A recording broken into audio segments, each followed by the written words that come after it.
Allez, c'est parti. Miaou, miaou. Brom, brom, papy. Brom, Le brom, papy voilà, d'Olivia est décidément hors du commun. Après l'eau salée, Philippe Croison s'attaque à la poussière. Dans sa ligne de mire, le Dakar du 2 au 17 janvier 2017, en Amérique du Sud, à 4000 mètres d'altitude. La motivation et la volonté sont là à 100%, mais il fallait une voiture adaptée à un homme quadri-amputé. Après une année de travail et de recherche, le système fonctionne. Alors tu vois là ici sur mon bras droit j'ai l'accélération, le freinage et la direction. Là on est dans une longue courbe à gauche.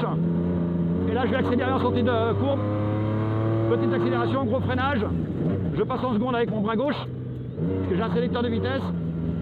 Et sur mon bras droit j'ai l'accélération, le freinage et la direction.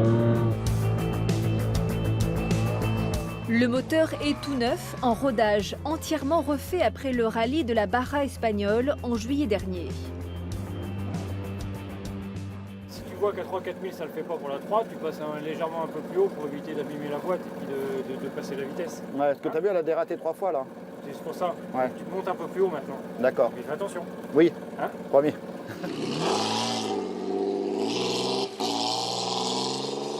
C'est plus qu'une aventure, c'est un défi quoi. Tout le monde dit mais c'est pas possible. Nous on dit bah si c'est possible parce qu'on va faire tout pour que ça arrive au bout et puis il arrivera au bout quoi que ce soit quoi.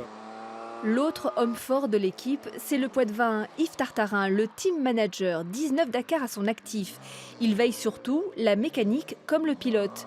En janvier, il sera dans une voiture derrière Philippe et son coéquipier. Mon angoisse, c'est qu'il fait tout avec son bras droit. J'espère que ça ne va pas lui déclencher une tendinite ou un problème musculaire. Le Dakar, c'est long. Même une personne avec un état physique parfait galère, souffre. Voilà, pour Philippe, ça va être multiplié par 4 ou 5 la souffrance. Philippe suit une préparation physique intense pour supporter 15 heures de tressautement par jour. Depuis quelques mois, il travaille aussi avec un hypnothérapeute. L'inspire, tu vas chercher toutes tes ressources. Et quand tu souffles, tu les mets en place. Il a accumulé tellement d'expérience, tellement de richesse dans tout ce qu'il a pu mettre en place, dans tout ce qu'il est allé chercher au plus profond de lui pour faire ce qu'il a fait, hein, la Manche, les continents. Tout ça, c'est en lui déjà. Quand j'ai fait le rallye d'Espagne, la Barra espagnole, j'ai senti la différence. Vraiment, j'ai eu des dangers qui étaient vraiment très très forts, très puissants. J'ai eu 3 dangers où c'était vraiment très risqué et je suis resté zen. J'ai pas eu une montée d'adrénaline qui aurait pu me bloquer et faire une bêtise. Non, je suis resté zen et j'ai réussi à rattraper la voiture une fois qu'elle a décollé en l'air, elle est retombée, j'ai réussi à la redresser et j'en suis persuadé c'est grâce à la séance d'hypnose. Tout est prêt, ou presque. Il manque encore un gros sponsor pour boucler le budget et accomplir sa nouvelle mission impossible. Mon but, c'est pas de battre Sébastien Loeb, même si je lui ai dit de regarder dans ses rétros parce que j'allais arriver. Bon, ça, il n'y a pas cru, mais bon.